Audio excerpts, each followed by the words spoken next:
today at the European Gas Conference. How are you doing? How was your welcome note? Great, I think. It was a good start to the day. Yeah. Good, fantastic. You did touch on this within your welcome note, and I'd like you to talk to us about it now as well. What role do you think gas will play within the energy transition? I think gas will play a very important role in the energy transition because the main target in the European community is the CO2 reduction. And if you look into where the biggest possibilities are to reduce CO2 emissions, that's the power generation. That is currently done by using coal. And we see a big potential if coal is replaced by natural gas to reduce CO2 emissions significantly. How important do you think the current pipeline projects within Europe are? When I look into the European production, which has declined significantly over the past years, and will even more decline in the future, and the gas demand is actually a factor that will be growing, then import of natural gas to Europe will be key for the future. Since I am convinced that the safest way of bringing gas to Europe is by pipeline, we are supporting as OMV this Nord Stream 2 project because we do not see even an alternative to have a positive impact on natural gas security of supply for Europe in the future. There will be other pipelines needed most probably because Nord Stream 2 is just having 55 billion cubic meters per year as a capacity, but the import needs will go up by more than 150 billion cubic meters over the next 20 years. And so these projects that you are involved with as OMV, how are they progressing and developing? And are you seeing any key challenges moving into 2019? The project that we are following up, as I mentioned already, Nord Stream 2, yes, this is a big challenge because obviously there are political agendas that are playing a significant role and not all of them are supportive, but I hope that the European community will actually understand that Europe is responsible itself for its supply security, and therefore I trust that this pipeline will be built. In addition to pipelines, you're also working on the CNG cars, CNG-powered cars through OMV. What do you think the customer uptake will be from that, perhaps in comparison to electric cars?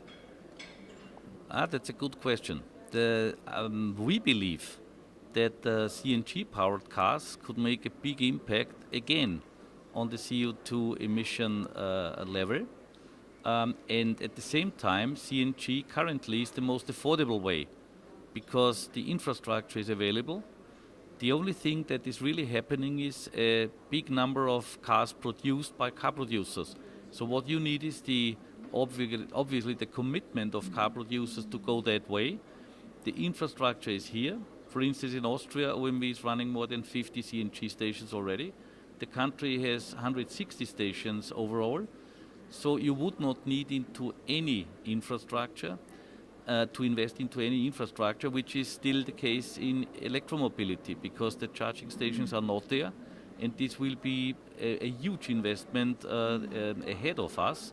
So I believe CNG should play a much more important role. Most probably would be good that politics is actually supporting CNG in the same way as this is the case with e-mobility. So politics are supporting it. Obviously, you as OMV are supporting it. Do you feel that there is a positive attitude within the manufacturing industry to move in the direction of CNG? Currently, the car producers are focusing on e-mobility because that's the technology that they can use in order to fulfill the European legislation. They have to come up with a fleet in 2020 which is on average below 95 milligram per kilometers in terms of CO2 emissions. And since the technology to produce e-mobility has advanced in the past couple of years, they are very much focusing on that. On an overall level for Europe, CNG would play a much, I think, more attractive role if it is accepted by the customers, which is the case because I'm saying it's the most affordable way of doing that. But we need the cars.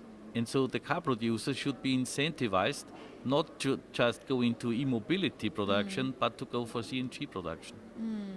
Well, I think that there's been a really great feedback and a really great atmosphere here within the European Gas Conference, and of course, very exciting to see the car downstairs in the lobby.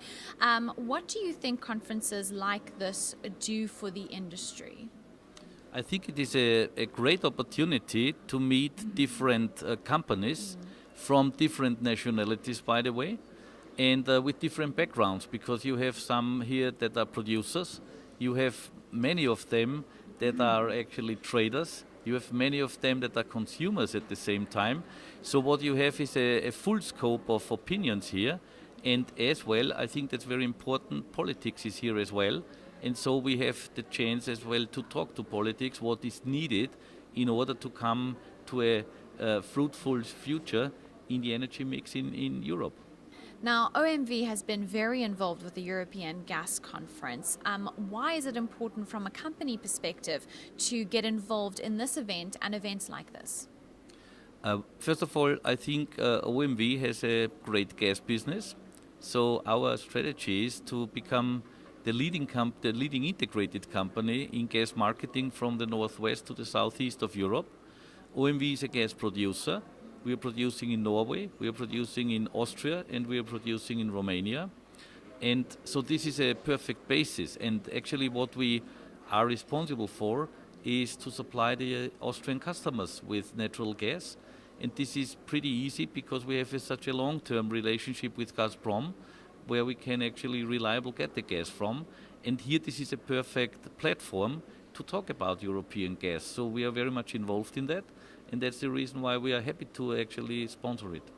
Fantastic. Well, thank you very much. I know you have a very full day of meetings, lots going on for the rest of the day and tomorrow. So thank you very much for taking the time to chat to us. Thanks.